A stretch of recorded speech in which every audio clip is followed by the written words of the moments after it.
Hi, this is Joginder Tuteja and you're watching me at Tuteja Talks Desimartini. So today I'm going to share with you the movie review of much awaited Eid release Tubelight. As has been the fact, the film has been carrying a lot of expectations. Salman Khan, Kabir Khan, Eid release, major release across 4,350 screens. The stakes are really high.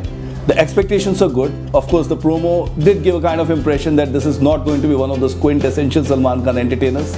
Even Salman took pains to let the audience know that do not expect the trademark Salman Khan antics in the film. So yes, of course, the kind of expectations which were there, they were controlled. However, even with the controlled expectations, the fact remains that the film disappoints. So what is it that makes the film disappointing? One straightforward fact. When it's a Salman Khan film on Eid, it has to be a masala dhamal entertainer. Not that Salman Khan cannot or should not be doing a different film. He has earned that. He has been working consistently over 25 years. He has been doing well for himself. He has been delivering blockbusters one after another. He has been catering to the masses. So why shouldn't he be doing an offbeat film? Yes, he can.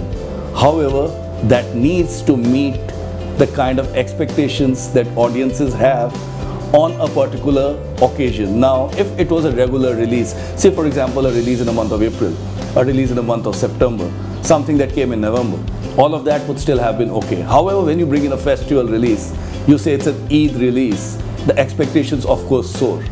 Now, I'll state an example here. Many years back in 2005, Salman Khan came in a film called Kyunki. Now that was a film where again he played someone who was mentally ill. He was going through a treatment. That was a depressing film, although well made. But that film came on Diwali. Of course, audiences rejected the film big time. Not that Salman did not do well. However, the expectations factor as per the festive release went down. Now same is the thing with Tubelight. It has come on Eid.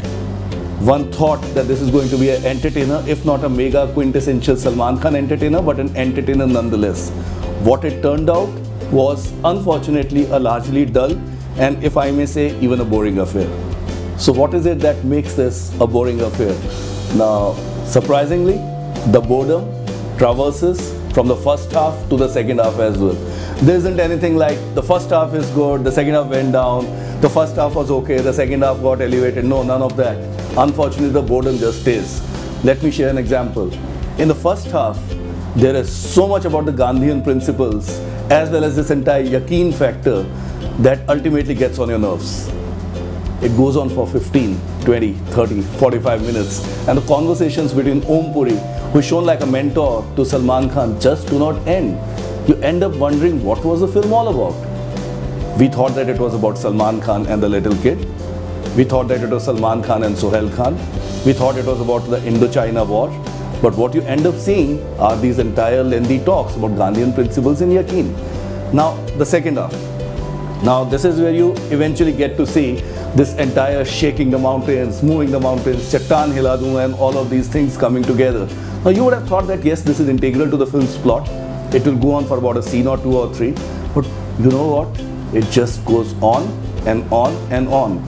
Now, think about it. This was 1960s. People were not dumb back then. But what you get to see is people actually believing that even when the newspapers called that there was an earthquake because of which the mountains moved, they attributed to the Salman Khan's, this entire thing, this power, this Ichha Shakti, this yaqeen. Now, seriously, you can have some nice fancy stories, you can have some fables going, but really do you want to believe that something like this could be so integral to the film's plot? Now, eventually something that was expected to the emotional quotient just goes against the whole plot. Now, this is what brings me to the all-important performance factor. Now, time and again it has been said in Bollywood that when a script fails, the screenplay isn't engaging, the narrative isn't exciting, then a superstar comes and he goes on and elevates the entire proceedings with his sheer act. Yeah, that's kind of a little shaky. That doesn't really happen all the time, as a matter of fact, most of the times. But let's say Salman Khan in Tubelight. Now, does he manage to do that? Let's break it down into two parts. Has Salman Khan done well? Yes, he has. He has done well, he has got into a different kind of a role, he has tried. The key word here is he has tried. He tries so much that it shows on screen. At times it does come across as natural, but at most of the times you know that he's trying, and this is what goes against the film. The second part, how much soever an actor may try bring on board, the fact still remains that when the narrative doesn't engage you, the film as a whole won't work. This is what happens in case of Tubelight as well. Now there are the supporting stars. Here's Salman Khan. He's got a mini role, does okay.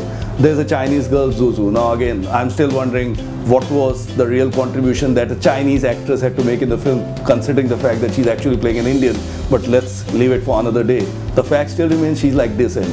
Now there's this little kid, Matil. Now he's actually cute. When he and Salman come together for the first couple of scenes, you do get some kind of hopes that okay, the film is elevating. But unfortunately that kind of goes down as well. Then there are these other actors. You have got Yashpal Sharma, you have got late Om Puri Saab. Now they do well, they kind of fit into the proceedings and move on. But as a whole, even a bunch of performances coming together also do not really make this Tubelight shine bright. So net, how does Tubelight turn out to be? Let me put it this way, it's a little dull, but a lot disappointing. My rating for the film would be 2 stars. If you still want to go in, go watch it, but without any expectations whatsoever. This is Joginder Tuteja signing off from Tuteja Talks, Desimartini. Hope you liked the video. If you did, please do like, share, comment and subscribe.